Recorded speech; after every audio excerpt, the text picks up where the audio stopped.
अस्सलामु अलैकुम वरहमतुल्लाहि वबरकातुहू। इन्नल हम्दलिल्लाहि नहमदुहु व नुसल्ली व नुसल्लिमु अला सय्यिदिल अंबियाइ वल मुरसलीन अम्मा बाद। फ़अऊज़ु बिल्लाहि समीइल अलीम मिनश शैतानिर रजीम मिन हमज़िही व नफ़्ख़िही व नफ़सिही। लक़द कान लकुम फ़ी रसूलिल्लाहि उस्वतुन हसना। मोहतरम सामीन व नाज़रीन, इससे कबल हमने वज़ू के मुतालिक अहकाम व मसाइल पढ़े थे और वज़ू का तरीक़ा को समझा था। आज इंशाल्लाह उससे आगे हम समझेंगे कुछ बातें। तो सबसे पहले ये बात समझिए कि हम में से कुछ बाज़ लोग ऐसे हैं कि जो जब वज़ू करते हैं तो दौरान वज़ू वो कुछ अज़कार पढ़ते रहते हैं। मतलब कुछ उन्होंने दुआएं लोगों से सुन रखी हैं तो उनको याद कर रखा है। तो वज़ू के दौरानिए के अंदर वज़ू के अज़ा जो है अपने हाथों को, अपने पाँव को, अपने चेहरे को धोते हुए वो मुख्तलिफ़ किस्म के अज़कार वग़ैरह करते हुए नज़र आते हैं। तो ये सारा अमल जो है वज़ू के दौरानी में अज़कार का रसूलुल्लाह सल्लल्लाहु अलैहि वसल्लम से ये साबित नहीं है। नबी करीम सल्लल्लाहु अलैहि वसल्लम ने वज़ू के दौरानिए में अज़कार का हुक्म नहीं दिया, न सहाबा कराम रिज़वानुल्लाह अलैहिम अजमाइन ने ऐसा किया है, ना रसूलुल्लाह सल्लल्लाहु अलैहि वसल्लम ने ऐसा ख़ुद किया है। आप सल्लल्लाहु अलैहि वसल्लम से ये दौरान वज़ू अज़कार करना ये साबित नहीं है, तो लिहाजा इससे हमें इज्तनाब करना चाहिए, चूँकि नबी सल्लल्लाहु अलैहि वसल्लम की ज़िंदगी ही हमारे लिए नमूना है। जैसा कि अल्लाह रब्बुल इज़्ज़त ने कुरान करीम के अंदर फरमाया, लक़द कान लकुम फ़ी रसूलिल्लाहि उस्वतुन हसना, कि नबी करीम सल्लल्लाहु अलैहि वसल्लम की ज़िंदगी तुम्हारे लिए एक बेहतरीन नमूना है। तो पैगम्बर अलैहिस्सलातु वस्सलाम की ज़िंदगी के मुताबिक हमारी ज़िंदगी होनी चाहिए, यही असल चीज़ है। तो उसके बाद जब वज़ू कामिल कर लिया जाता है, मुकम्मल वज़ू हो गया है, तो वज़ू कर लेने के बाद आपने देखा होगा, मैंने भी देखा है कि कुछ लोग जो हैं वो वज़ू के करने के बाद अपनी शर्मगाह की तरफ छींटे मारते हैं। तो ये मसनून अमल है, रसूलुल्लाह सल्लल्लाहु अलैहि वसल्लम से साबित है। सैयदना हज़रत हकम बिन सुफियान सकफ़ी रज़ी अल्लाह ताला अन्हु बयान करते हैं, ये हदीस सुनन निसाई के अंदर और सुनन इब्न माजा के अंदर सही सनद के साथ मौजूद है। वो बयान करते हैं कि राई तो रसूल अल्लाह सल्लल्लाहु अलैहि वसल्लम तवज़्ज़ा फ़नज़अ फ़रजहू। वो कहते हैं कि मैंने रसूलुल्लाह सल्लल्लाहु अलैहि वसल्लम को देखा कि नबी करीम सल्लल्लाहु अलैहि वसल्लम ने वज़ू किया और वज़ू करने के बाद अल्लाह के रसूल सल्लल्लाहु अलैहि वसल्लम ने अपनी शर्मगाह की तरफ छींटे मारे।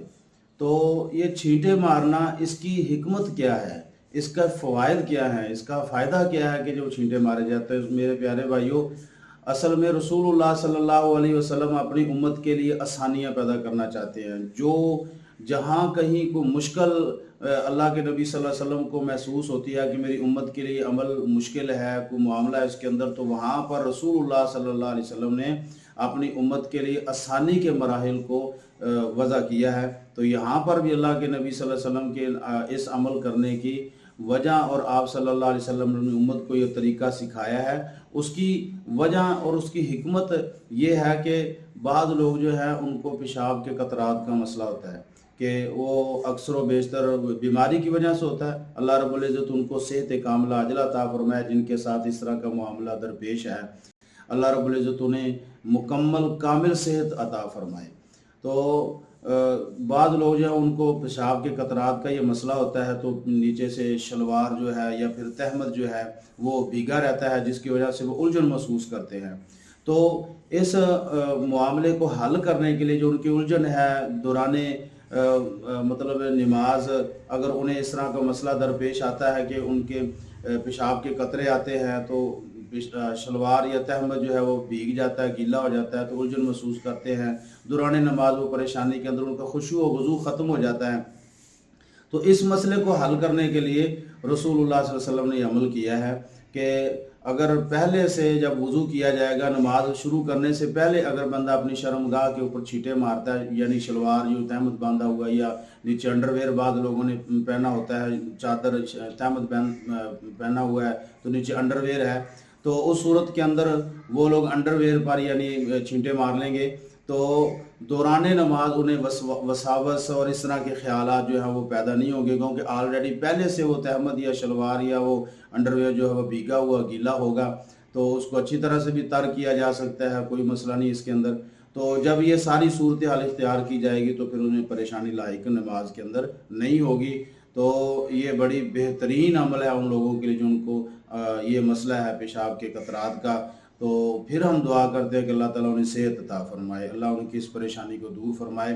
تو نبی کریم صلی اللہ علیہ وسلم کا یہ مسنون عمل ہے کہ رسول اللہ صلی اللہ علیہ وسلم وضو کرنے کے بعد فنادھا فرجہ، اللہ کے نبی صلی اللہ علیہ وسلم اپنی شرمگاہ کی طرف چھینٹے مارا کرتے تھے۔ تو اس کے بعد ایک اس سے بھی زیادہ اہم بات جو سمجھنے والی ہے وہ یہ ہے کہ بعض دفعہ آپ نے دیکھا ہوگا، میں نے بھی دیکھا ہے کہ بعض لوگ جو ہے وہ وضو کرنے کے بعد کھڑے ہوتے ہیں تو یوں انگلی کو آسمان کی طرف اٹھاتے ہیں، اشہد اللہ الہ الا اللہ وحدہ لا شریک لہ واشہد ان محمدًا عبدہ ورسولہ پڑھتے نظر آتے ہیں۔ تو جہاں تک یہ کلمات کا ذکر تعلق ہے اشہد اللہ الہ الا اللہ کا، تو یہ تو جائز ہے، ثابت ہے نبی صلی اللہ علیہ وسلم سے پڑھنا، لیکن یہ انگلی کا اشارہ آسمان کی طرف کرنا یہ رسول اللہ صلی اللہ علیہ وسلم کی کسی حدیث سے بھی ثابت نہیں ہے، تو لہذا اس سے اجتناب کرنا چاہیے۔ وہی بات لقد کان لکم فی رسول اللہ اسوۃ حسنہ، کہ رسول اللہ صلی اللہ علیہ وسلم کی زندگی ہی ہمارے لیے بہترین نمونہ ہے، تو ہمیں نبی صلی اللہ علیہ وسلم کو ہی فالو کرنا چاہیے، سنی سنائی باتوں پر عمل ہمیں نہیں کرنا چاہیے۔ تو لہذا یہ انگلی کا اشارہ وضو کے بعد آسمان کی طرف کرنا یہ بالکل بھی رسول اللہ صلی اللہ علیہ وسلم کی طریقے سے، آپ کی سنت سے ثابت نہیں ہے۔ تو اس کے بعد یہ جو میں نے ذکر کیا ہے کہ جو اشہد اللہ الہ الا اللہ کا پڑھنا یہ بڑی فضیلت والا عمل ہے، یہ کرنا چاہیے۔ یہ وضو کے بعد کے اذکار کا اس کے ساتھ تعلق ہے، وضو کے بعد کے جو اذکار کیے جاتے ہیں ان میں ان کا تعلق ہے، یہ کرنا چاہیے، رسول اللہ صلی اللہ علیہ وسلم سے ثابت بھی ہے۔ سیدنا حضرت عقبہ بن عامر رضی اللہ تعالیٰ عنہ بیان کرتے ہیں، حدیث جامع صحیح مسلم کے اندر ہے، حضرت سیدنا عقبہ بن عامر رضی اللہ تعالیٰ عنہ بیان کرتے ہیں کہ میری ذمہ داری لگی ہوئی تھی، میرے ذمہ یہ لگا ہوا تھا کہ میں اونٹوں کو چرایا کروں۔ تو کہتے ہیں کہ میں اونٹوں کو چرا کر جب واپس آیا، ایک دن شام کا وقت تھا، میں واپس آیا تو میں نے کیا دیکھا کہ رسول اللہ صلی اللہ علیہ وسلم لوگوں کو واعظ فرما رہے ہیں، نصیحت کر رہے ہیں۔ تو بیان کرتے ہیں کہ میں نے سنا اللہ کے نبی صلی اللہ علیہ وسلم لوگوں کو نصیحت فرما رہے تھے، آپ علیہ السلام فرما رہے تھے کہ جو شخص اچھی طرح سے وضو کرتا ہے، اچھے طریقے پر وضو کرتا ہے، بہترین سنت کے عین مطابق نبی علیہ السلام کے طریقے کے مطابق وضو کرتا ہے، اور وضو کرنے کے بعد اللہ کے نبی علیہ السلام نے فرمایا کہ 2 رکعت نماز ادا کرتا ہے، تو رسول اللہ صلی اللہ علیہ وسلم نے فرمایا واجبت لہ الجنہ، اس کے لیے جنت واجب ہو جاتی ہے۔ اللہ اکبر، کتنا بہترین عمل ہے، کتنا باکمال عمل ہے کہ واجبت لہ الجنہ، اس کے لیے جنت واجب ہو جاتی ہے۔ جنت کوئی آسان کام نہیں، اللہ کی قسم جنت بڑی باکمال چیز ہے، اور بڑے مشکلات مراحل سے گزر کر ان لوگوں نے جنت کو حاصل کرنے کی کاوش کی۔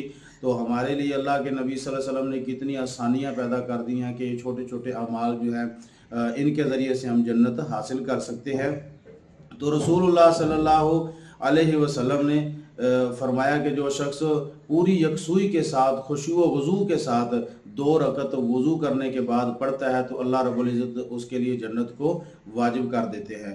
تو جب حضرت عقبہ بن عامر بیان کرتے ہیں کہ میں نے یہ الفاظ سنے رسول اللہ صلی اللہ علیہ وسلم کے تو میری خوشی کی انتہا نہ رہی، تو میں نے کہا کہ واہ ماشاءاللہ کیا خوب بات کہی ہے رسول اللہ صلی اللہ علیہ وسلم نے۔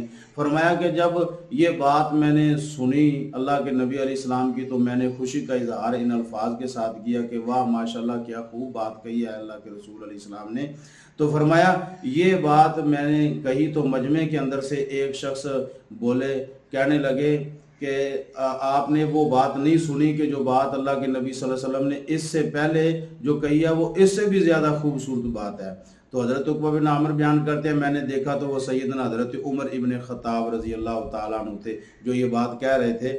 تو فرمایا کہ حضرت عمر ابن خطاب کی طرف میں متوجہ ہوا تو حضرت عمر ابن خطاب رضی اللہ تعالیٰ عنہ نے فرمایا کہ اللہ کے نبی صلی اللہ علیہ وسلم نے اس سے پہلے یہ بات ارشاد فرمائی کہ آپ علیہ الصلوۃ والسلام نے فرمایا کہ جو شخص اچھے طرح سے وضو کرتا ہے اور وضو کرنے کے بعد فرمایا کہ اشہد اللہ الہ الا اللہ وحدہ لا شریک لہ و اشہد ان محمدً عبدہ ورسولہ پڑھتا ہے، यानी वज़ू के बाद ये कलिमात पढ़ता है तो नबी अलैहिस्सलातु वस्सलाम ने फरमाया, अल्लाह के रसूल अलैहिस्सलातु वस्सलाम ने फरमाया कि फुतिहत लहू अबवाबुल जन्नत समानिया, फरमाया उसके लिए जन्नत के 8 दरवाजे खोल दिए जाते हैं। सुबहान अल्लाह। और कहा जाता है कि जिस दरवाजे से तू जन्नत के अंदर दाखिल होना चाहता है उसी से दाखिल हो जाए। यानी क़यामत के दिन इसके साथ ये अल्लाह रब्बुल इज़्ज़त इस तरह से इसके साथ मुआमला करेंगे कि क़यामत के दिन इसके इस्तकबाल के लिए जन्नत के 8 दरवाजे खोल दिए जाएंगे और कहा जाएगा कि जिस दरवाजे से तू जन्नत के अंदर दाखिल होना चाहता है उसी दरवाजे से जन्नत के अंदर दाखिल हो जा। सुबहान अल्लाह। ये कलिमात क्या हैं, कितने वज़नी हैं, कितने भारी हैं। छोटे से कलिमात हैं, अशहदु अल्ला इलाहा इल्लल्लाह वहदहु ला शरीका लहु व अशहदु अन्ना मुहम्मदन अब्दुहु व रसूलुहु। तो इन कलिमात को कहने के साथ बंदा जन्नत हासिल कर लेता है। जन्नत के 8 दरवाजे, जन्नत के अंदर दाखिले का प्रोटोकॉल, ये सारी चीज़ें बंदा हासिल करता है। तो मेरे मोहतरम प्यारे भाइयों, ये बड़ा ही अजीम अमल है, तो इसको इख्तियार करना चाहिए। और वो भी कितने ही ऐसे बदबख्त लोग होंगे, बदकिस्मत लोग होंगे कि जिनको जन्नत की खुशबू भी नहीं हासिल होगी, जन्नत की खुशबू से भी महरूम रहेंगे। हालांकि रसूलुल्लाह सल्लल्लाहु अलैहि वसल्लम के इरशाद गिरामी है, नबी करीम सल्लल्लाहु अलैहि वसल्लम ने फरमाया, आप अलैहिस्सलाम फरमाते हैं कि बाज़ ऐसे लोग होंगे कि जिनको जन्नत की खुशबू जो है हासिल ही नहीं होगी। हालांकि जन्नत की खुशबू 3500 साल की मुसाफत तक आती है, इतने तवील सफ़र तक यानी कि जन्नत की खुशबू आती है। लेकिन कुछ ऐसे बदबख्त लोग होंगे कि जिनको अल्लाह तबारक व तआला जन्नत की खुशबू से भी महरूम कर देगा। लेकिन वो कितने खुशकिस्मत लोग होंगे आप जैसे कि जो वज़ू करते हैं और वज़ू करने के बाद ये कलिमात पढ़ते हैं, वज़ू करने के बाद 2 रकत नमाज अदा करते हैं, तो मेरा अल्लाह उनको जन्नत के अंदर दाखिला अता फरमाएगा। जन्नत के अंदर दाखिले के वक्त खुसूसी प्रोटोकॉल से नवाजेगा। ये सारी चीज़ें उनके लिए हासिल होती है। और वज़ू के बाद के अज़कार के अंदर एक दुआ और भी है, वो भी सुन लीजिए। सुबहानकल्लाहुम्मा व बिहम्दिका अशहदु अल्ला इलाहा इल्ला अंता अस्तगफिरुका व अतूबु इलैक। इसके अंदर अल्लाह की तस्बीह भी है और अल्लाह की तारीफ़ भी है। अस्तगफिरुका यानी इसके अंदर इस्तगफार भी है, व अतूबु इलैक यानी इसके अंदर तौबा भी है। ये सारी चीज़ें इस दुआ के अंदर शामिल हैं। ये बड़ी अजीम दुआ है, तो इसलिए हमें वज़ू आसान तरीके के साथ, लक़द कान लकुम फ़ी रसूलिल्लाहि उस्वतुन हसना, नबी सल्लल्लाहु अलैहि वसल्लम के तरीके के मुताबिक वज़ू हो। और फिर उसके बाद यानी बाकी वज़ू के बाद के अज़कार को इख्तियार करना, ये बड़े ही अहम अमल है, बड़े अजीम अमल है। अल्लाह तबारक व तआला हमें नबी सल्लल्लाहु अलैहि वसल्लम के तरीके को, आपकी सुन्नत को इख्तियार करने की तौफ़ीक़ अता फ़रमाए। वमा अलैया इल्लल बलाग।